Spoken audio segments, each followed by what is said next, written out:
my name is Andreas Roos, and I'm currently working as a researcher at the Human Ecology division in Lund. But as of 2026, I will be in Gothenburg, at the Gothenburg University. And in terms of what I do, I identify not only, but partly as an interdisciplinary scholar. So I draw on different fields to understand human environmental relations. Yeah, I wonder what that noise is. It's my stomach. Yeah, I see. And human ecology. So I got a PhD in human ecology, and perhaps some of you know about the field of human ecology. But when I say I'm a human ecologist, people usually scratch their head. What is human ecology? So a very simple definition would be the study of human environmental relations in different cultures. So how humans relate to nature in different cultures. And there are many different ways of studying this. Of course, it's an extremely broad field in a sense. But I have been trying to focus on modern culture, whatever that means, modern Western cultures, with this focus on technology critique. So this talk is about technology, especially the notion of what technology is. And this is a question that arises from what we in Lund have identified as a continued faith, essentially, in technological solutions, despite the two environmental problems, despite the historical record of them not working out as intended in actually solving environmental problems. And so the notion here is that, okay, have we really understood what I say Western cultures, modern cultures, what technology actually is? Or are we somehow operating with some form of, in our culture, delusions or some false consciousness of what it is? So this is what this talk will be about for you. And for those of you who have read or heard some presentation of Alf Homboy before, my ex-supervisor, you will recognize some of this. I'm building on this work partially, but also introducing new pieces, new strands that we can explore. And I will present kind of an overview of everything I do. So it will be more like an overview. And we can then if you have some questions, we can go into the discussion. Right. So to understand this ontology of technology that I propose, so that we've been working with at Lund University, Human Ecology division, we need to start from ecologically unequal exchange, with a grasp of what this actually means. Is any of you familiar with this concept? Have you heard of it before? Only from your reading. Only from my reading. Okay, yeah. Then I will. That's good to know. Then I will present some of what I hear called cultural delusions, which you can also talk about misconceptions or false consciousness. I use this in this talk quite loosely, so bear that in mind. And then I will actually talk about technological idealism, or idealism in the 19th century materialist term, which I think plays into the modern cultural delusions we have about technology. We will see why. Then I will go into what does this mean for the notion of a green transition? And of course, there's been a lot of critique of a notion of a green transition, but we will look at some of the work I've been doing, especially in relation to ecologically unequal exchange. Then we'll have a discussion. Right. So, ecologically unequal exchange. I'm running out of water already.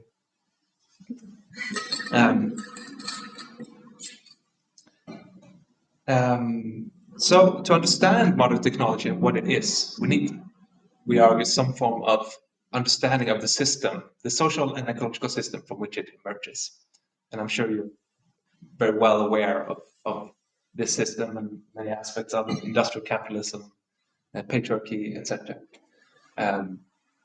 But I'd like to present an aspect of this system, which is ecological exchange, which can be understood as a scientific theory that explains global asymmetries, that global unevennesses in human development and environmental pollution. And this is, of course, one example of this is how ecological footprints are unequally distributed, like how much land are each respective country using per capita and in total amounts. You can have indicators of this in many other indicators as well, such as access to healthcare, chemical pollutions of rivers, etc., etc. But typically looks something like this, with Western nations in the global north having access to human development, technological development. And it's a theory, I'll just do like this. I'll go to here actually. And ecological exchange, what it does is to explain a very particular mechanism in international trade whereby this situation arises. And in doing so, it draws on work from, for instance, world system analysis, like Immanuel Wallerstein, Marxist work, dependency theory, South American thinkers, thermodynamics, and ecological economics. And it's got a very strong empirical support. So I haven't explained the mechanism, but I will, that this is occurring. There's been several reviews lately, and actually one forthcoming with me and Christian Dornigo in Vienna. We've been summarizing the literature that actually quantifies ecological exchange. So it's a very strong support for it scientifically. And the mechanism is that there is an uneven transfer of what we call embodied labor or resources or land or material between what in world system analysis is called periphery and core. We can call them global south or global north. And now we can't see here. Do I press occulta? It's part of the thing. Okay, never mind. So we can actually understand ecological and legal exchange as a theory, as a major contestant to ecological modernization theory, which says that essentially modern ecological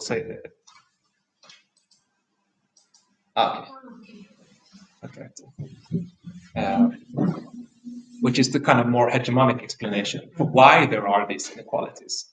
So whereas ecological modernization says more that it's simply a matter of cultural development and or technological development, ecological and equal exchange actually sees it as a relation. So there's actually the fact that there is development in some countries is due to, it's because of the exploitation of other countries. And just to explain how this happens and the importance of pricing contra biophysical resources, we can, for instance, this is fictional, I'll show you some real figures later. Say there's country one that's producing a t-shirt, right? And to produce this t-shirt, or t-shirts at the value of $10,000. To produce this t-shirt, you actually need access to 10 hectares of land to cultivate the cotton, to give food to the workers, and so forth. All kinds of materials are going in, which we can calculate. Then we have country B here, who's producing, for instance, an electric car. And to do that, they actually import most of the materials, and what they need is simply this factory here in terms of hectares. So 0.5 hectares. But for that 0.5 hectares, they can still produce a car at the same value as this t-shirt. And when this is traded in the international system,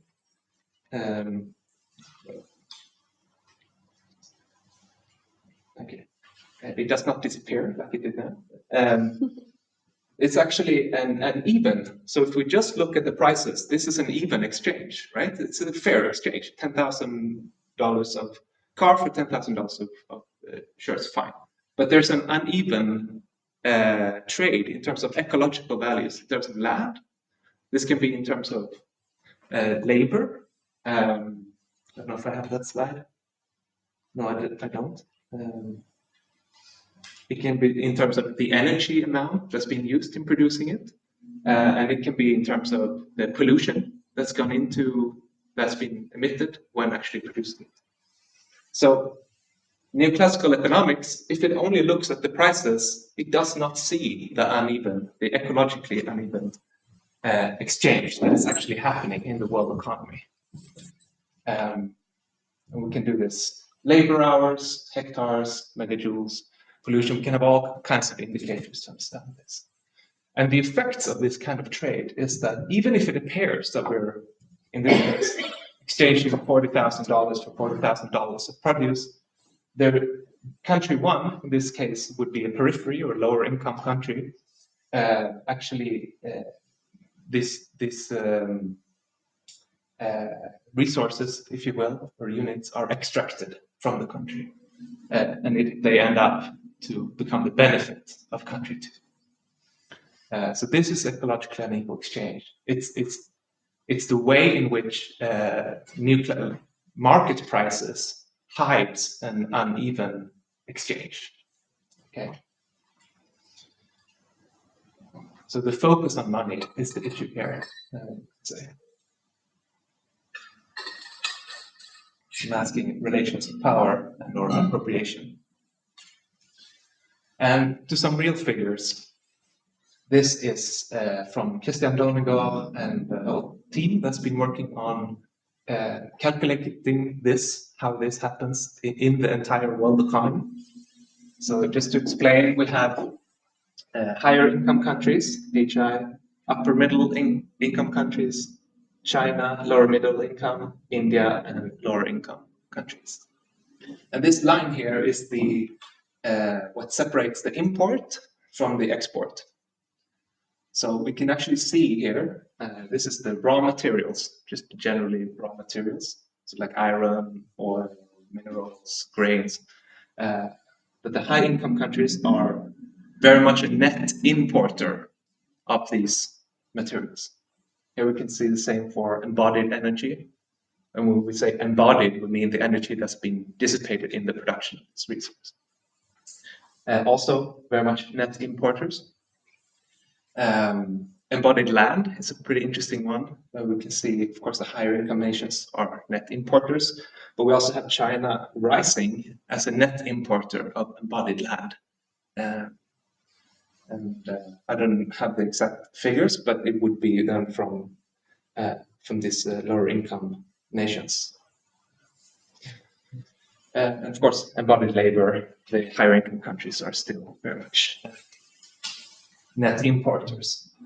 And this is essentially a colonial relation of exchange, right? It's a continuation, in a sense, of colonialism that's embedded in the world economy. So what does this mean for technology? That's the question that we've been asking and working with. Well, so just to go back a little bit in history to understand this, there's been some historical work on how technology, in the modern sense, modern technology, such as the steam engine or the railway system, actually, and this is of course going into the definition of what a technology is, we can discuss this later. There's been, one paper, especially by Homeboy, it's called The Footprints in the Cotton Fields from 2006, that shows that actually, there are many ways of explaining this, but as you're probably all very familiar with the Atlantic slave trade. Jason Moore, I just had this quote of him saying, actually, the underlying thing happening here in terms of physical resources, what that nutrients and other resources flowed from country to city in the New World, and that's from urban centers to the core, periphery to the core. And Homeboy in this paper shows that Actually, for the existence of the steam engine, this is focusing on Britain, not taking into account the silver mines here in Spain. It needed this import of resources to be able to even have these machines to begin with. So an net importation of iron from and cotton for the actually used for the production of the textiles, and the oil to keep the machine running, and also wood from Estonia and iron from Sweden as well. It was very important for the actual construction of the railways and also the steam engine in Britain. So we can say that, and of course the steam engine also allowed for the production of cheaper cotton textiles that were then traded back to the colonies. And this was, Humboldt shows, an uneven and ecologically uneven exchange that kicked off with this. And there was a kind of a feedback loop here in terms of resources. So when the machines were actually used, they also allowed for further rounds of ecologically unequal exchange, as well as making new markets accessible. So for instance, steam engines, steamboats were a new novel means of giving access to new places, geographies to exploit. Because, for instance, you could not, prior to the steam boat, travel upstreams in rivers, for example, or it was very demanding to do it if you would row up the stream or you would use the sail. But with the steamboat, this became much more feasible as an option. So it also opened up new markets for the exploitation back of produce. So the point that I wish to make here is that the development of this modern technology was not only because of this genius design of the steam engine, which is the conventional narrative, that it was because of the way that Europeans or Britons thought newly about the possibility of a steam engine, that it was made possible. It was equally required of this system of resource appropriation to exist in the first place. So if we go back to this here, this biophysical surplus, the material surplus, was a necessary component of modern technology. So without this, there would likely not be modern technology in the advanced technology in the modern sense. And what this means, if we take this further, is that ecologically unequal exchange and modern technology are very intertwined. The question is, can we even separate them? We can't separate them, yes, analytically, in the sense that we can say, oh, here's the computer, right? And there's the system of exchange. But historically, they are very, very closely linked. And this means that, by extension, that modern technological development is both a consequence of this uneven transfer of resource and a means to continue it, right? And we can try to maybe apply this notion to other modern technologies. This is partially what I've been trying to do in my work with renewables. But of course, and perhaps some of you are scratching your heads and wondering, because this is quite a high level of abstraction and it's perhaps not so relatable to approach the understanding in this way.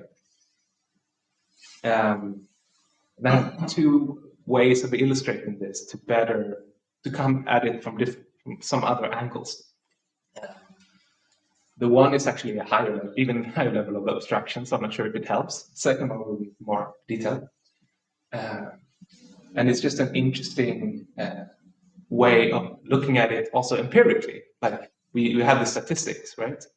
But this is another way of identifying that it exists. and it is to take composite nighttime, look at nighttime composite satellite images from NASA. It's basically a bunch of photos that they've been putting on top of each other when the conditions were right, so they could take away cloud covers and stuff like this, and created these nighttime images of light from space.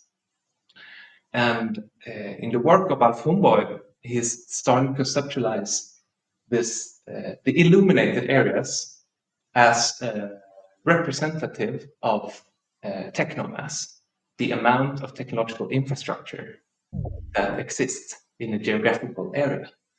And if we do that, we can see, of course, that Western America, big parts of Europe and India and Japan especially, has a very high concentration of technological infrastructure. Whereas other places in the world are completely, almost dark. And of course, we can argue as well, this is a question of population density as well. But the theory here is that for these lit up areas to even exist, you actually need dark zones of extraction.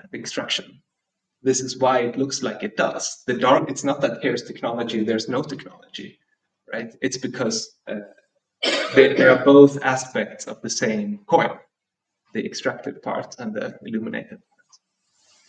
And that this says something very important about technology, which is that it is a way to transfer resources from these areas to other areas.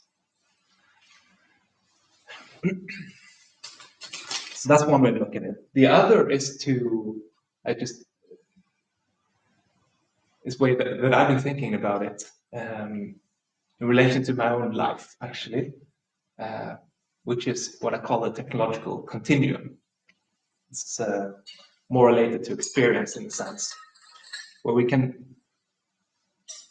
divide, separate the process of technology into three different general places on the spectrum. So on the left side here is the relations and impacts and necessary prerequisites, the necessary conditions for a technology to exist. Here we have the present, where we experience the technology as an object in the moment, right? And here's the ideas about the future impacts, the different new relations something can create, like a smartphone creates new ways to relate to each other. A solar panel, maybe, in a local energy community, has the potential to distribute the energy more fairly, right? So, but what's happening in our culture, I would argue, is that there is a collective difficulty in considering the entire spectrum. So let me just first explain that the argument here is that we need to consider the whole spectrum to understand what technology actually is, which is to say that it does have impacts, right? Ecological impacts, social impacts in the past. Here in the present, it appears an object, and then it has also opportunities for people who use it. And this, again, shows how technology, if we take, for instance, let's take the smartphone because it's a good, easy example. I can say that I use this phone to maybe look up the train schedule. That means I don't have to go there, right, and look up, when does the train leave? So you could argue that I'm saving time, right, by looking at the phone. I don't have to walk 30 minutes to look up. But actually, here on this side of the spectrum, there's actually been someone working to produce this phone and actually used up their working time for it to even exist in my hands. So in this sense, the technology is a way of transferring their time to me. This is the argument. But there is a collective difficulty in understanding this part as actually being what technology is as well. And this is what I argue give rise to many different delusions of what technology is, or misconceptions about what it is and what it does. And I'm focused on modern technology here. So let's go into those. I have four of them, but there can probably be many more. So we find, for instance, arguments that technology is primarily the result of innovation and design. That for this phone or this solar panel or this steam engine to exist, we simply need to do very smart designs and understanding the natural world. And then once we know how to do it, then it's feasible and it's possible. The contrary argument here would be to say, yes, design is necessary for any modern technology to exist, but it's not sufficient. You also need the systems of and social relations that draws resources in. The other is that technologies themselves produce stuff. We sometimes say, yeah, like I said now, the phone gave me access to time, or the machine created, there's a machine creating keyboards or pens, as if it's the machine itself that's the producer. And if you want, well, one example that I have from working as an intern once was that I was supposed to read this book, Fabricated, which is about 3D printing. And my then boss said, yeah, you should read this to understand what 3D printing is, how it works, etc. And in it, they actually argue that, here's a 3D printer, and we can actually create food with the 3D printer. And the hidden premise here was that they said we can print hamburgers. It's an amazing technology because through it we can create food. And it's of course a very completely alienated view, in the sense of no recognition that of the inputs required for this food to be produced. It stopped at the level. It didn't look at all at this past. It just took the technology as existing now in the present, right? And we actually find this in Marx as well. The notion that machines themselves produce stuff.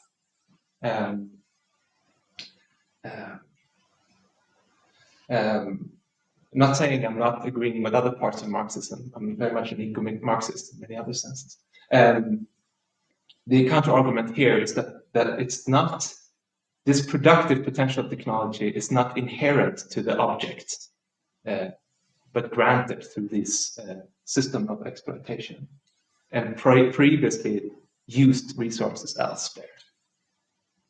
So it's more a question of a resource transfer. And this feeds also into this notion that technologies have agency. Modern technologies have agency. And new materialists talk about a thing power, for example.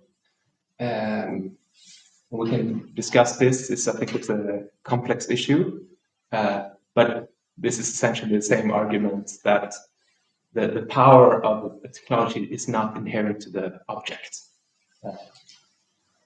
And Foucault has got this very strict critique against the notion that technologies have agency, because it's essentially a Western cultural way of fetishizing, which in the not in the Freudian sense, but in the Marxist sense, so of hiding the social relations that have been necessary for the object to exist. And then, of course, we come to the environmental questions here. And the other delusion, I'm sure we are also working with this, is that modern technological development, like increased advancement of technologies, can solve environmental problems more or less completely, either through decoupling or efficiency improvements. And these are, of course, very, very similar in terms of concepts. So we have, for instance, the Eco-Modernist Manifesto, who says that we should intensify farming, modern farming, and energy extraction and forestry, so that they use less land and interfere less with the natural environment. So the solution is to go deeper into technological development, because this frees up space and makes it more efficient. But of course, this does not consider how such decoupling and or efficiency improvements, the improvements of a technology, is actually related to new materials, new markets that are being exploited, and also the whole transportation system used for it.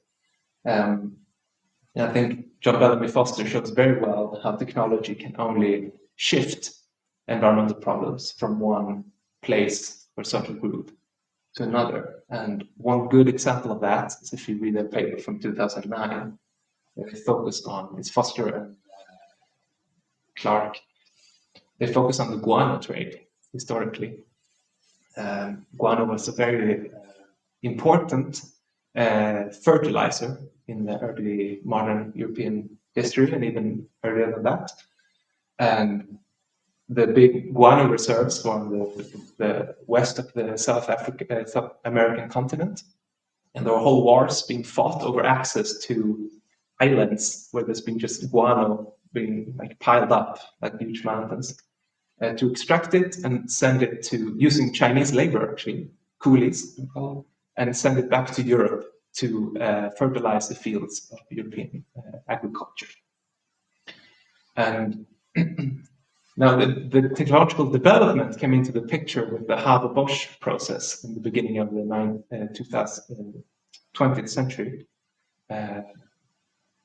whereby you could actually create artificial fertilizer through the use of fossil gas, methane. And this was it completely changed the geopolitical situation in South America, and seemingly solved the problem, right, of guano, and also the over, yeah. But of course, it introduced new problems with the coal cycle that we live with today. So the methane, fossil gas, is of course being accumulated in the atmosphere, creating climate change. So this is an example of a technological solution seemingly solving one problem, but creating a new problem. Yeah, carrying on. So one question that I've been asking is, how can they persist? How can this notion of technology persist? Yeah, it's almost similar to, there's some form of blindness going on here.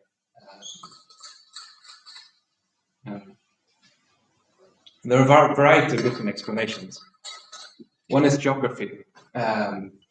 But these delusions that I presented, they reflect a very particular way of, very particular positionality in the world economy. So usually wealthy, oftentimes urban consumers in the global north who, of course, I mean, it's understandable from, of course, if I get a phone or a computer, that I would not, it doesn't come automatically with the knowledge of where that computer has been produced from. And this is, there are some good anthropologists and also environmental humanities, McDuffie, among other people who are looking into this, how this was formed, how it happens. The other is that money itself is what hides this, because when it's a question of economy actually, because any modern technology is obtained to us through monetary exchange. I don't gather my, I don't know what, my milk bottles, my cow, and trade it for a computer. So there's actually no physical exchange. So we don't see how much labor or energy is used, because money is masking this. It's the mediator of this relation. The other is that I found in the case with the solar park is that people to some degree already know about these delusions and that they are problematic and that this is happening. They know the solar panels are produced in Vietnam, China, but still they believe in these delusions. The solar panel is itself producing something. The phone itself is producing. And this is like a bang-on example of an ideology, the Slavoj sense of I know very well that X, but still I do it. And this has got to do, could also be questions. Yeah, I have a lot of questions there actually myself. Could also be existential connections to the notion of the technological development. It could be economic reasons why you choose to believe in something that seems unreasonable. Like I have to do this to get the money to pay my rent, for instance. An ideology is very much in the one Marxist strand of literature, very connected to how people get their means of livelihood. And the other one is pretty interesting, is from Langdon Winner, who has this concept of technological somnambulism. And somnambulism means essentially sleepwalking. And he says that we're basically, through the use of technology, we become increasingly alienated from what the effects of its use.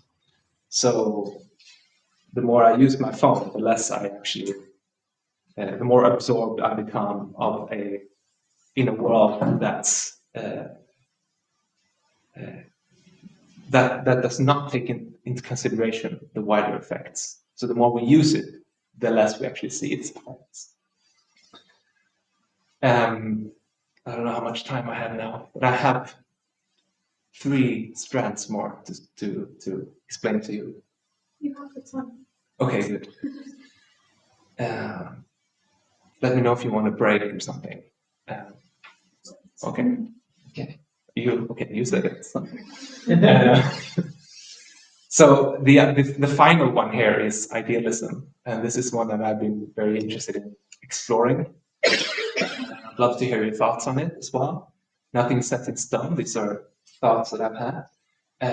And it's the notion that the reason why these delusions can persist, perhaps all of these in some certain sense as well, is because the modern notion of technology was never materialized in the same way that biology or the economy or geology was materialized or went through a materialist turn in the 19th century. And I'll tell you all about it.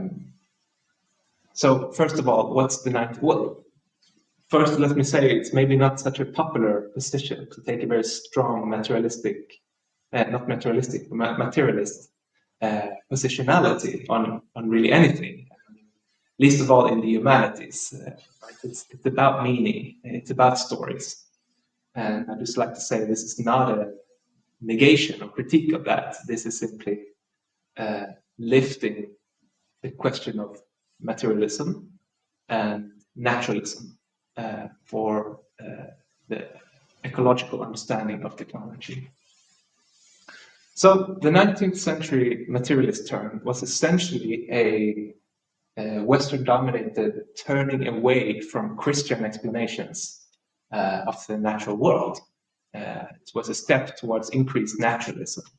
If the Renaissance had kind of started it and the Enlightenment continued it, this materialist turn was kind of the in many fields, the final push for a more naturalistic understanding of the world. And it actually began more or less, well, at least from what I've read from John Bellamy Foster's work, in the field of geology. There's a famous book called Principles of Geology that you can look up. Probably others, a whole network of thinkers at the time who worked with this. And then progressed into biology, which we're more familiar with, the emergence of evolutionary theory as a contesting explanation of why animals look the way they do and behave the way they do. And then the economy as well, primarily Marx and Engels, but also before then Feuerbach, if I'm not mistaken. And what it meant, this term, was that things, so take the example of geology. Prior to the materialist term, geologists were more interested in understanding or more inclined to believe in the existence of a natural flood having happened like 6,000 years ago, as it was described in the Bible.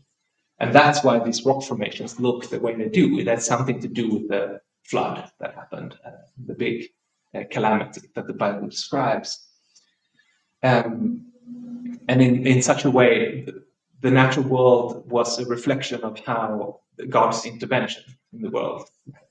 Things look the way they do because God had created it, more or less in that sense. And in geology, they started to look back to the notion that, okay, we can actually see that these rock formations, we can actually explain them through how they have incrementally changed in very small ways for over a very, very long time, which stretch back history to even prior, far back, much farther than 6,000 years ago. So a new explanation of geology emerged at this time. Darwin and other biologists, of course, applied the same, in a way, logic to the evolution of species, saying the reason we look the way we do, the reason the toad looks the way it does, is because of a very long historical process of, in Darwin's case, natural selection. Very small incremental ways. Marx and Engels, of course, in their famous historical materialism, looked at the development of economies and social systems in the same way. These are not the way, hierarchies are not ordained by God. The king is not put there by God to rule over everyone. Originally, there was such a thing as primitive communism, where everyone lived more or less non-hierarchical. And then these systems emerged historically because of different historical materialist explanations. So this is essentially the materialist term. And Marx and Engels especially were also influenced by Greek materialists, and actually Marx's dissertation was about the difference between Epicurus and Democritus, their particular view on materialism, essentially. And Epicurus got this quote here, Foster uses all the time, it's called nothing. Nothing comes from nothing.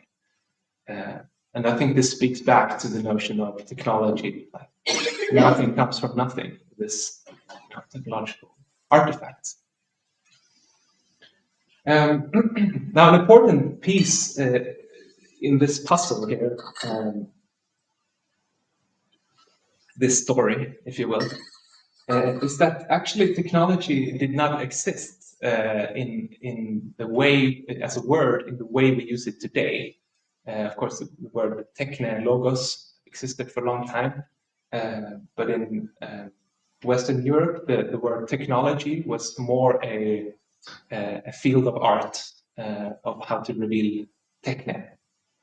So, and I think Leo Marx, not Marx, Karl Marx, but Leo Marx, the historian of technology, he shows very nicely that the word was not used very much until the 1930s in the US.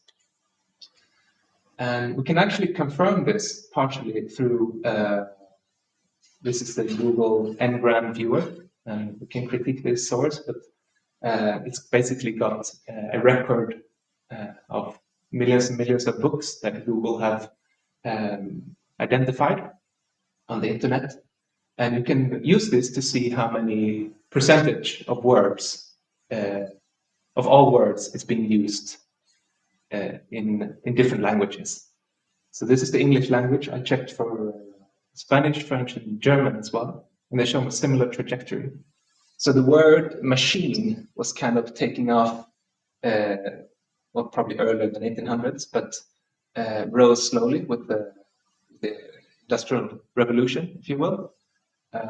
But technology, as we can see, is not very much mentioned until like 1940s, when it's starting to get a rise.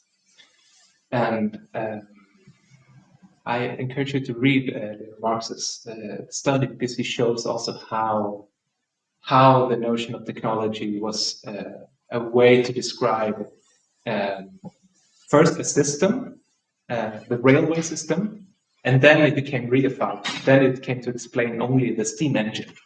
So become narrower term, disconnected from a system, which, yeah, he politicizes this as well.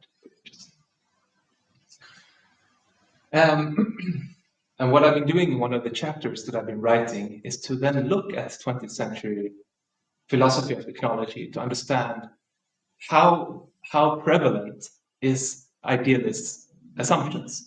How much do we actually think of technology as a material artifact in the sense that I was describing before with the continuum, and the fact that it needs mining and it needs a whole system of resource exploitation. And I found, I mean, it's not that I first did analyzed the materialist turn and then did the review. It emerged kind of at the same time. But I identify 4 different strands of philosophy of technology. And I won't go into them all here now, but basically, I've put it in bold. We have the instrumentalists who think of technology as, well, a neutral object. This guns don't kill people, people kill people kind of argument. The technology is neutral. And underlying in this conception is that technology is primarily a matter of design and innovation that have been described before. As a cognitive, described as a cognitive activity. We find this in John Dewey, among other people. So very much an ideational question. It's a question of thinking.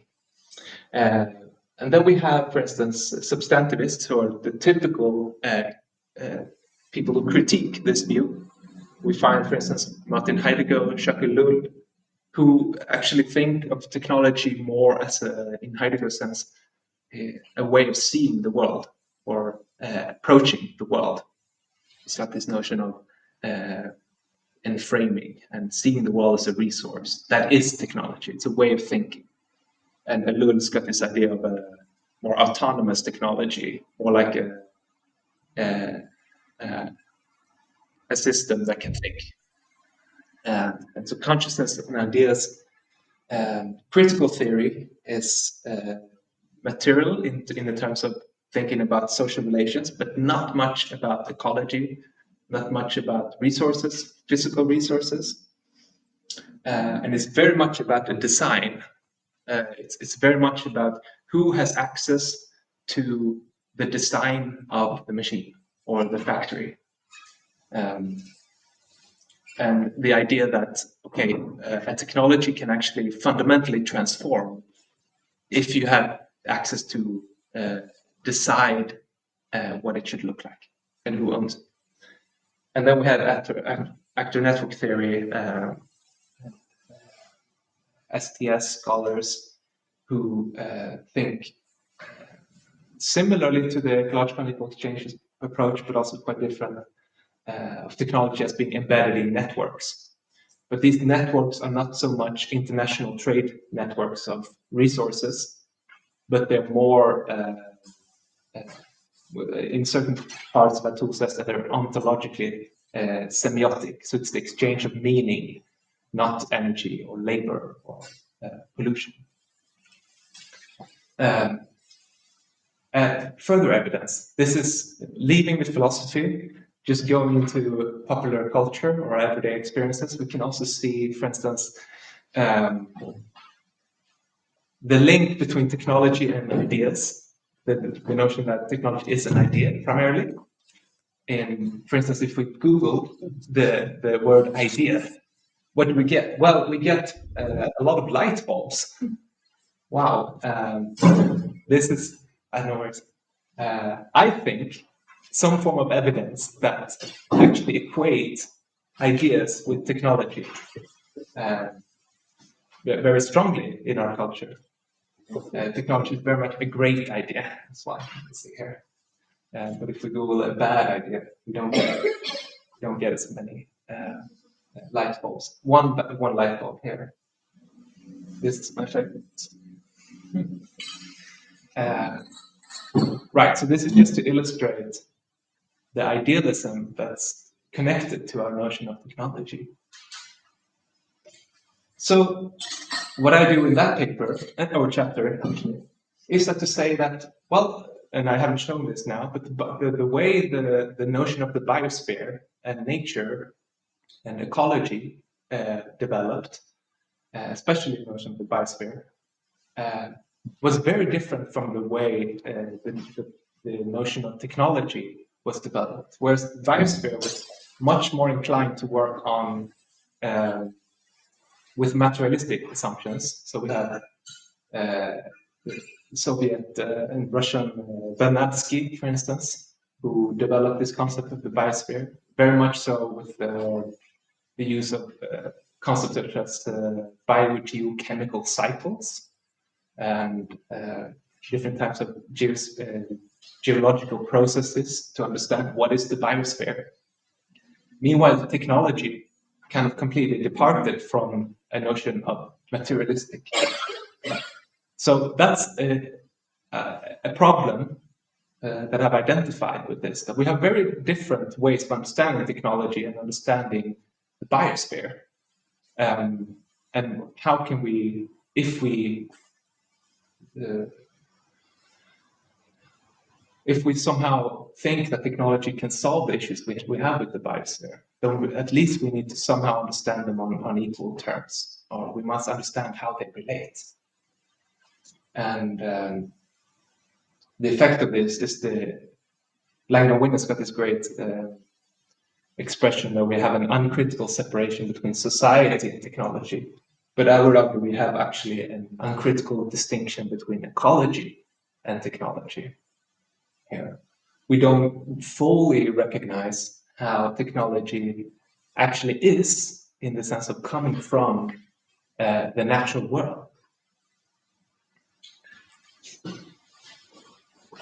So, and in this chapter, I then propose that philosophers, researchers, and activists should try to situate technologies again within, or not again, but situate them within some form of biophysical nature.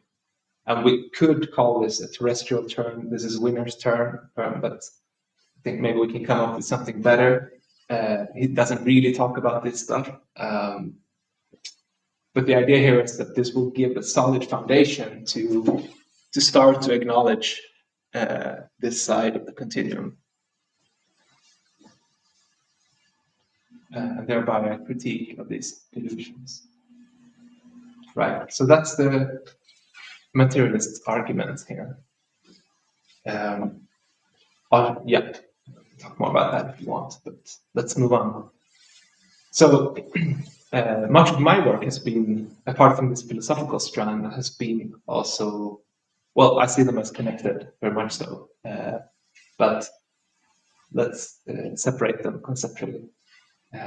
What is the implications of ecological exchange and this understanding of technology for the green transition?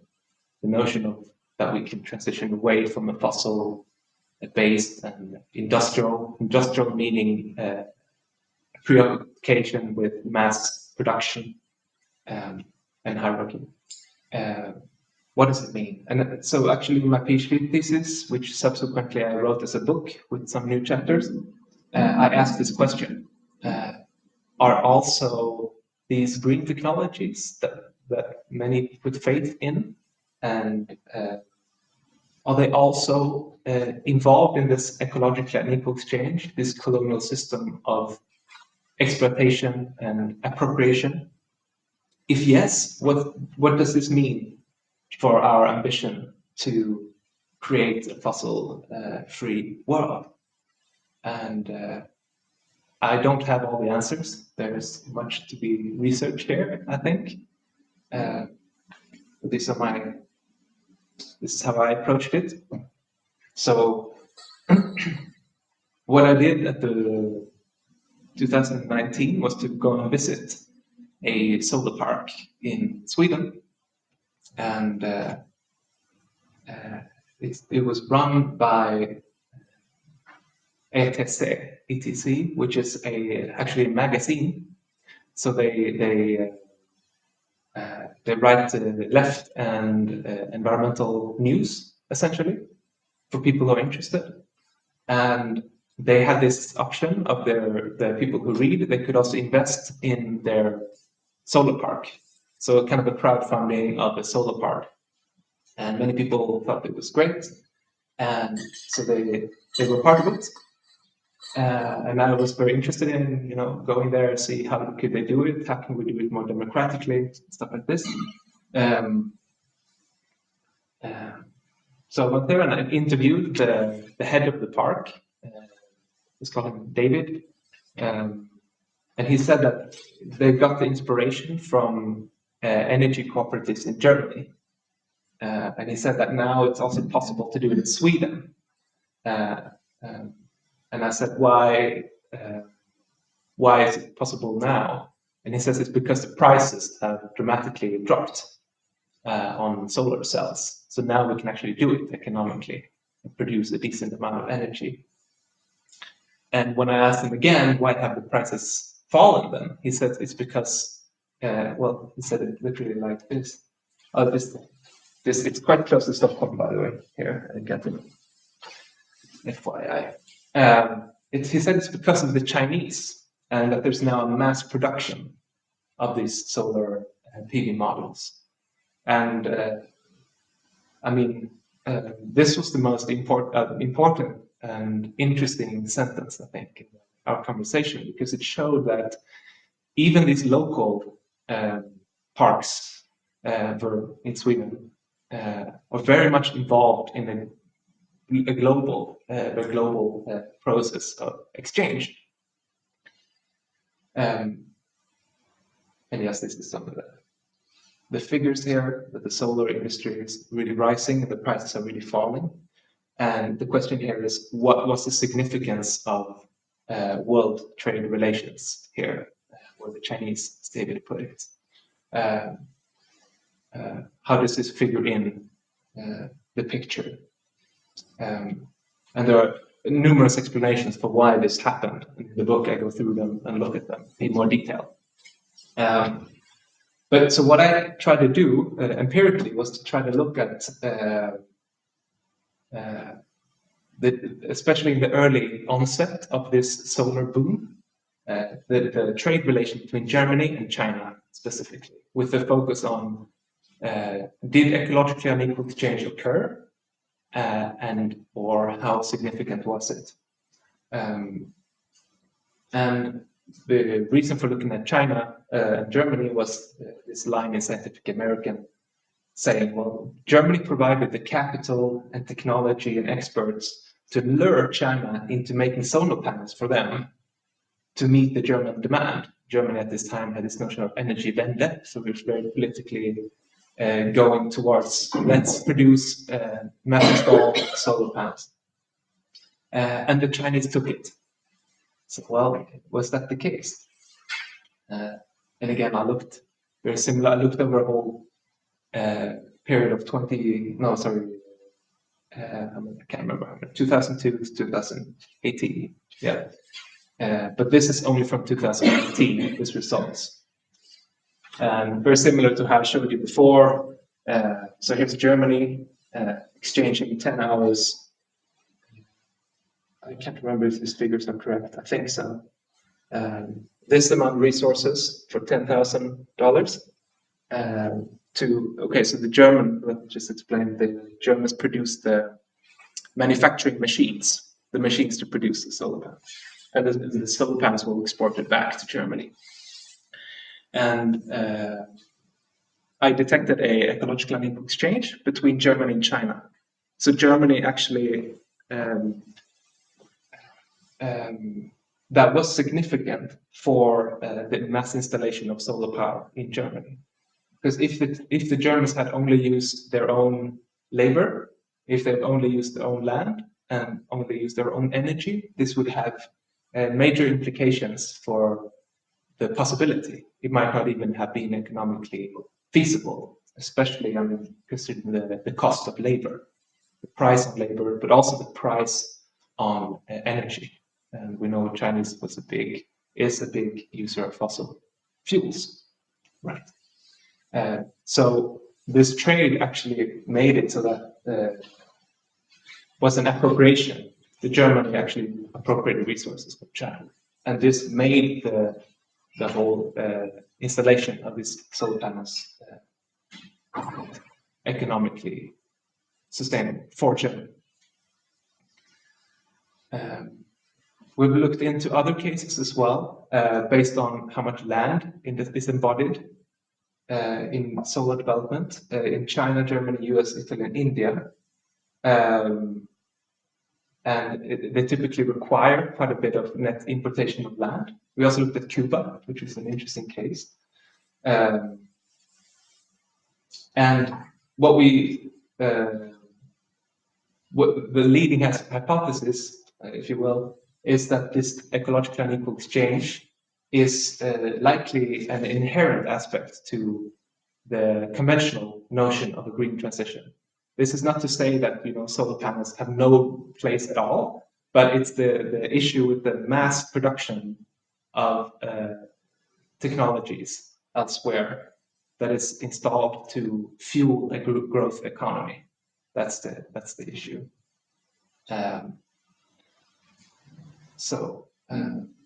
And also what we find, and what many people are increasingly saying as well, that more green technologies does not automatically mean less fossil fuels. They kind of rise mutually, right? So it's an energy addition, not an energy transition.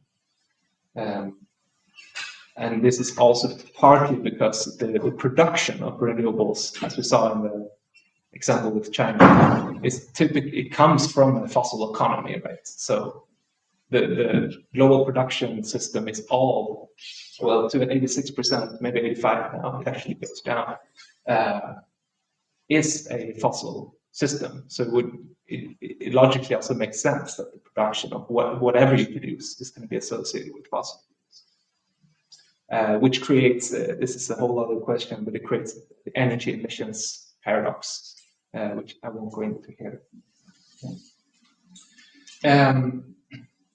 Well, another example of how the green renewables is tied into ecological unequal exchange is actually from a more recent example with me and Christopher Ekberg, who's got a paper in review where we look at the Swedish oil corporation Preem.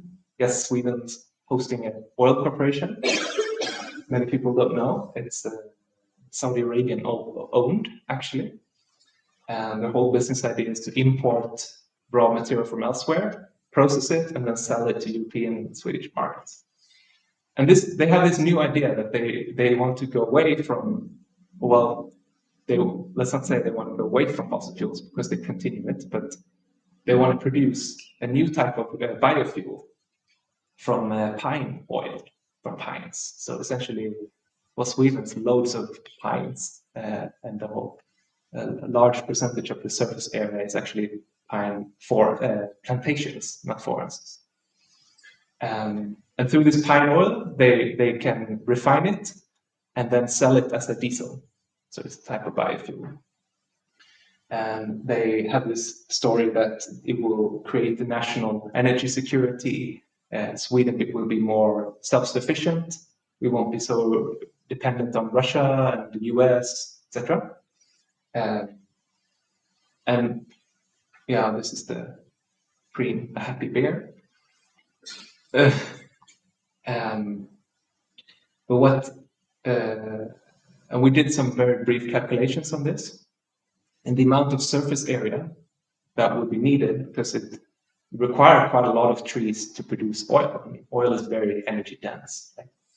So you need a lot of space. And we calculated based on Smith's notion of power density that it would require 3,281,000, give or take, square kilometers of forest plantation, which is equivalent to 8 times the size of Sweden. The thing is that this, well, first of all, legally in the EU, this indirect land use for biofuels are exempt from being considered an environmental impact. So according to EU law, this does not happen. Like there is no land use that looks like this.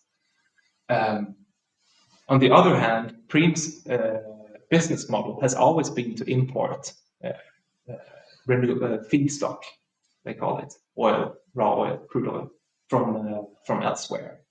And I think this is also what we will probably see with the pine oil, which feeds into the notion that, okay, for biofuels, this pine oil, to be feasible for the Swedish transportation, they also want to run aircrafts and stuff like this on this.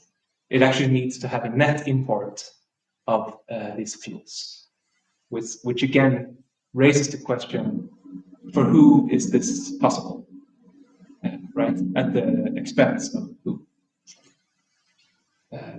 So there's been quite a bit of protests against this, especially the expansion of their refineries in Gothenburg, actually.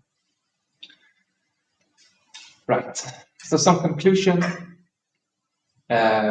This question of a green transition, I think the main point here is that based on these advanced green technologies, it's not a question of whether it will happen.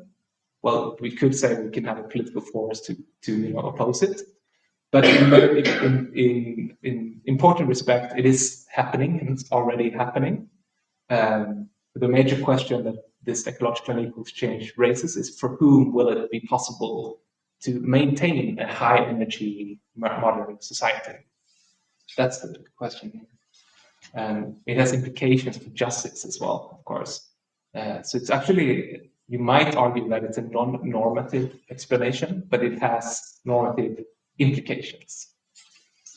And the continued faith in these green technologies have continued to show that we're not really, maybe corporations, governments, big organizations who push for these technologies, they ultimately haven't fully grasped or accepted what technology is in the sense of transferring resources.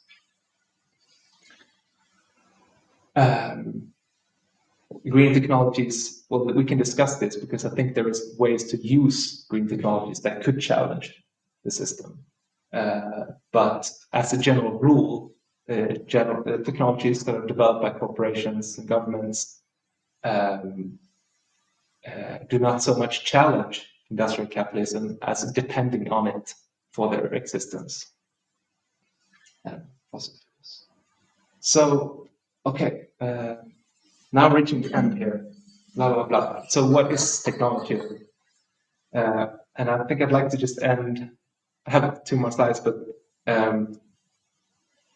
end with this analogy of a tree, which is kind of what we could describe as a critical ecological ontology of technology, or don't we call it anything else, anything at all.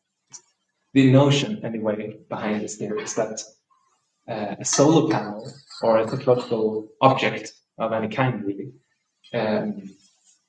is very similar to the leaf of a tree, where for the leaf to be possible, it needs a whole system, a root system, to draw on resources, to make the nutrients, capture the nutrients so that the leaf becomes possible to grow. And then, of course, the leaf captures energy that is then feeding into the growing of the whole organism. And the question, and very much so, the root system has been developed over a very long historical time as being based on colonial systems of exploitation and fossil fuels, and together, essentially. So the big question is, can actually the use of solar panels be the energy they capture be used to create something, to transform the tree, if you will, to transform the system? Or is it inherently part of this metabolism, social metabolism? I haven't described the term, so because it would take too much time. And this is what we are looking into with this concept of ambivalence. Is technology, can it go in different directions? Is it in, this is a whole other question, so I'm not going to go into it too much now. In the end of the book, I kind of argue that, and actually what we and Tony are looking at now, that the solution does not lie so much in reform of these capitalist green technologies, but in creating something, a whole other tree, if you will. So it's much more anarchist. It goes out in a more anarchist argument that we need to create something next to this.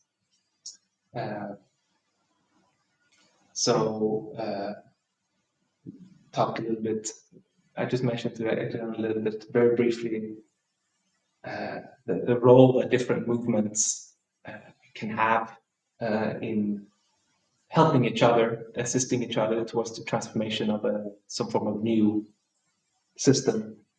And this is very much initial thoughts on my behalf, but I just listed a bunch of different movements and divided them into subsistence-oriented and resistance-oriented movements. So subsistence-oriented in the sense that they're focused on creating some form of material or food or shelter, something like this, or knowledge, education. And then resistance-oriented movements that are more focused on attacking and defending against industrial capitalism.